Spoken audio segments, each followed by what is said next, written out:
दहिसर ते काशीगाव या मेट्रो 9 मार्गिकेच्या पहिल्या टप्प्याच्या लोकार्पणावरून स्थानिक रहिवाशांमध्ये दुहेरी मतप्रवाह आहे।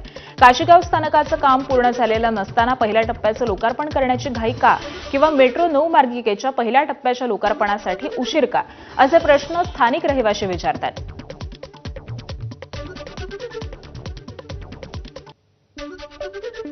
दहिसर ते काशीगाव या बहुप्रतीक्षित मेट्रोचं उद्या मुख्यमंत्री देवेंद्र फडणवीस यांच्या हस्ते उद्घाटन होणार आहे।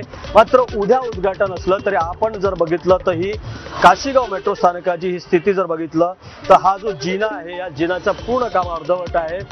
जे इथून उतरणार आहे ते चढायलाच आपल्याला सीडी नाहीये आणि जर अवतीभोवती बघितलं तर खड्डे आहेत, त्यामुळे मेट्रो स्थानकात चढण्यासाठी नागरिकांना मोठा त्रास सहन होणार आहे। आणि त्याचबरोबर आपण जर बघितलं रस्त्याच्या त्या बाजूला तिथेही जिना आहे, मात्र तेथे काम पूर्ण अर्धवट आहे, तिथे जागेचा वाद आहे।